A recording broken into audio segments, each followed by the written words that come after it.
This video is sponsored by Keeps. Let's take a trip down memory lane all the way back to the ancient year of 2008. This was a great year for gaming with GTA 4, Little Big Planet, BioShock, Fallout 3, Gears of War 2, Left 4 Dead, Dead Space, and tons of other games coming out. In fact, based on these titles, it's one of the most important years for popular game franchises that we all have grown to love. It was one of those years that determined what emerging game series was going to be popular down the line. With each of these titles showing quite a bit of success, gamers had a lot of decisions to make when it came to what games they were going to buy. I mean, each of these cool titles were $60, so there was no way that we could buy all of them. The overwhelming amount of options caused people to go with GTA 4 and Fallout 3 without much room for anything else. I mean, they were the most popular and hyped games that came out during this period. But little did these loser normies know that there was something much more fun being released slightly under the radar. Hold on, I'm getting a phone call. Nico, it's Roman. Huh? Let's go bowling. God damn. Yeah, bowling with Roman is super enjoyable, but sometimes you're gonna have to put his annoying ass phone calls on hold to discover something else. Something way ahead of its time. Like, I'm talking 10 years later, people still struggle to replicate this type vibes. Those vibes came from the one and only Mercenaries 2. Mercenaries 2 was a game developed by Pandemic Studios in the year 2008. It was the sequel to the first game in the series, Mercenaries: Playground of Destruction, which came out in 2005 and had absolutely outstanding reviews. Mercenaries 1 was like Just Cause, set in North Korea before Just Cause was even a thing. It was epic, and it was one of the games that helped Pandemic to gain the amazing reputation that it has today. After Mercenaries 1, the studio released Destroy All Humans, Battlefront 2, and Destroy All Humans 2. Then they came out with the much anticipated sequel to the Mercenaries series, Mercenaries 2: World in Flames. This game was revolutionary and had gameplay elements that were way ahead of its time. The missions were a lot of fun, the story was interesting, and the gameplay was explosive. Literally. I spent hours upon hours playing Mercenaries 2 back in the day on my PlayStation 2, and I completely forgot about it for years until I picked up a copy that I saw at my local game store. I played through the game, reminisced on old times, and remembered how amazing and technologically advanced this game was for something that was released in 2008. It is undoubtedly one of the most underrated games of that generation of consoles, and I want to talk about what specifically made it so amazing in today's video discussing Mercenaries 2 and why it was so underrated. If you played games like Mercenaries 1 and 2 back in the day, well, chances are you're getting older. And if you're a dude, old age usually means hair loss.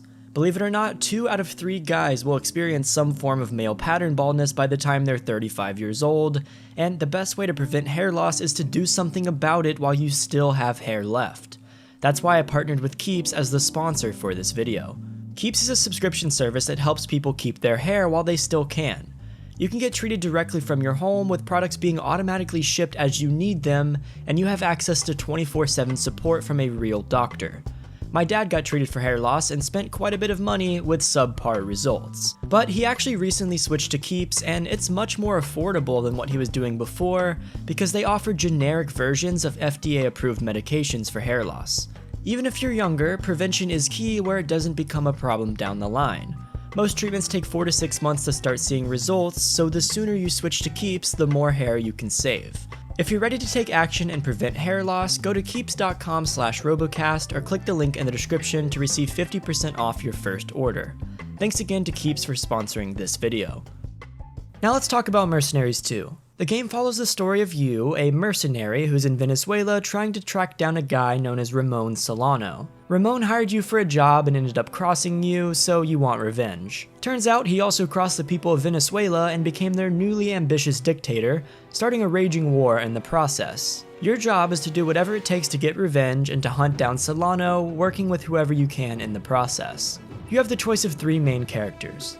Mattias Nilsson, a badass tatted Swedish dude, Jennifer Mui, or Mui, I don't know how you pronounce it, and then of course there's Chris Jacobs, yet another badass who is from the United States and is an ex-soldier. Or you can play as Barack Obama. I'm serious.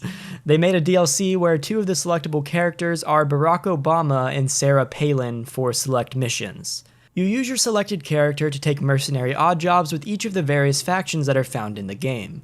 The factions include Universal Petroleum, a corrupt oil tycoon that's taking all of Venezuela's oil for itself, the Pirates, a sick gang of Jamaican islanders who steal from others, the Chinese, the PLAV, which is the Liberation Army opposing the Venezuelan dictator's takeover, and the Allied Nations. You can pick and choose between each of these factions, but missions for one will usually hurt your reputation with some of the others, as they're all competing for pretty much the same thing. The pirates are by far my favorite because they're super chill and have a lot of the coolest vehicles. Like, they have these big boats that I would always try to stack other cars on the back of, and these super fast jet skis that were probably one of the most fun vehicles to drive in the game. They just stood out among a bunch of paramilitary and revolutionary groups, and that's why I always work with them the most. But each of the factions brings something new to the table. Now, this is the core gameplay of Mercenaries 2, but there's a lot more that helped to make the game so awesome and underrated.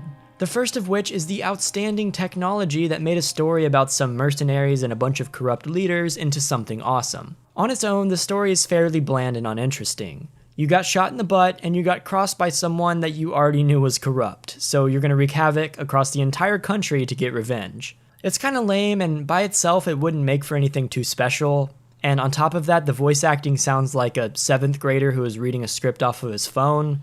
But when you add the advanced and unique gameplay mechanics with the story, it makes the game extremely fun and memorable, and it turns into a very enjoyable experience. The first of these epic mechanics is, of course, the destruction. The game is called Mercenaries 2 World in Flames, so if there wasn't any destruction or flames, then it would be disappointing. But don't worry, this baby is packing more destruction than Hurricane Katrina. Pretty much every single building on the map can be completely obliterated with explosives.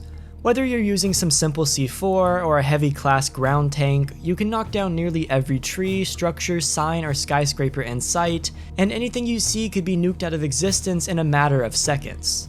Plus, to make the job even easier, there are around 20 different types of airstrikes that you could call in via your recruited drunk Russian fighter pilot to do even more damage against whatever it is that you want to destroy. Sometimes it's fun just to blow stuff up with no rhyme or reason, and that's one of my favorite things to do in the game.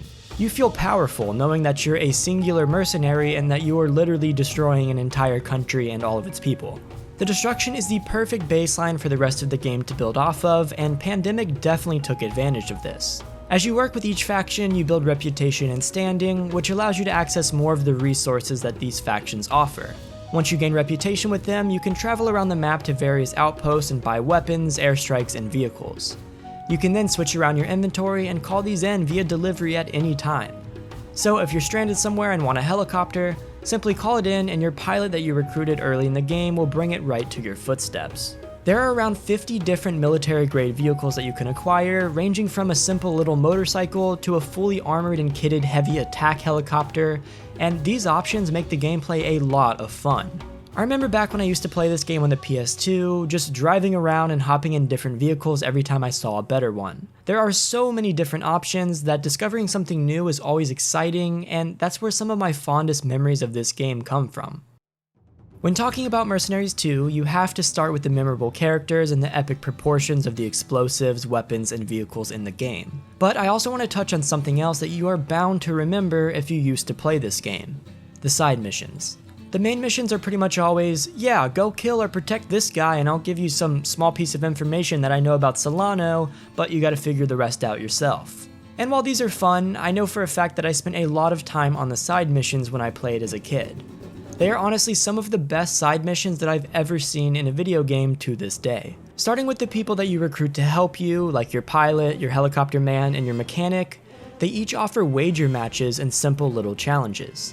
The helicopter guy has a toolbox stacking challenge where you have to use the magnet on the helicopter to stack things as high as possible. The lady who's always talking to you on your PDA has a gun challenge, and the mechanic has a racing challenge. But even with all the other factors, I always had a fun time doing what they wanted me to do.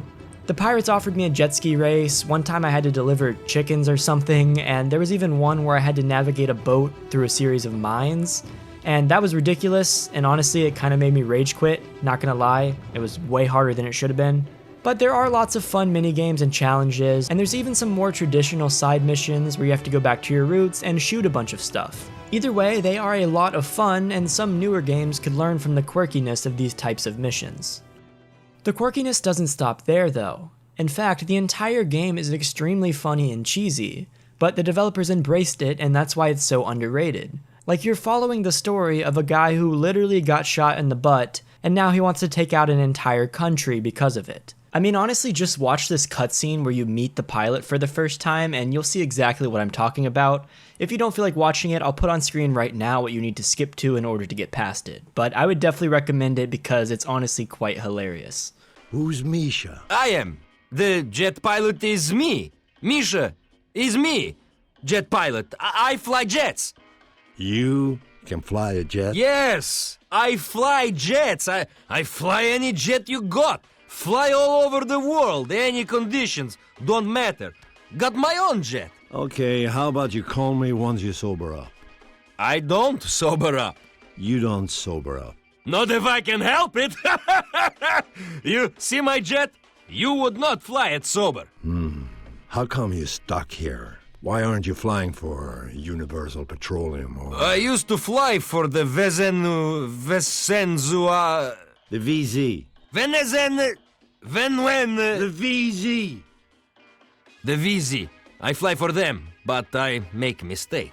Mistake. Little mistake. I drop bomb in wrong place. Big bomb. Okay, see you later. No, come back. Was not my fault. Was lieutenant. Gives wrong coordinates. I drop bomb in right place, but is wrong place. He tries to blame me. Guys with big hats come, but I show them wrong coordinates. Big hats get mad at lieutenant. He gets mad at me. Now I'm stuck here. The lieutenant wants to kill you. Oh yeah! Wants to kill me bad! But these Jamaicans are so crazy, no one messes with them. I'm safe here. You'd be safe with me. Ha! Alright, let's try this. There's just a lot of quirkiness and charm in this game, and you can tell that, like all of their other games, Pandemic really wasn't afraid to break the mold when it came to Mercenaries 2. Another thing that I really enjoyed doing when I play this game is just flying around in a helicopter and picking up random things with a magnet. All the helicopters have this little magnet on the bottom of it, and you could just pick up civilian vehicles and just throw them at people, or just like pick up a tank that's shooting at you and then it can't hit you. Honestly, it's a lot of fun, and it's one of those things that I remember very vividly about this game. Unfortunately, even with all of these things, it isn't a perfect game. There are bugs and glitches, and the driving physics are really bad, and the AI is some of the worst I've ever seen, but it's still a good time and I still enjoy the game quite a bit. It is quite unfortunate that EA closed Pandemic Studios because they really did make some bangers. I mean, they made the original Battlefront 1 and 2 and The Saboteur, which were also outstanding titles. But like I said, they are no more. Regardless, Mercenaries 2 will forever live on in my heart as one of the most memorable and underrated games that I've ever played. Pandemic did a great job, and I hope that there's some way, shape, or form that the Mercenaries series could potentially come back in the future. But for now, I will stick with Mercenaries 2. I hope this video shined a light on the game and activated it in your memory if you've ever played it. Or if you haven't played it, well, maybe you should give it a shot. So, did you ever play the game back in the day? What were your memories of it? And is the game as good as I'm making it out to be, or am I looking at it with rose-colored glasses? Let me know in the comments below. That's gonna be it for today's video, so drop a like and subscribe if you enjoyed, and follow me on Twitter for stupid tweets and video updates. I will see you guys next time, and peace.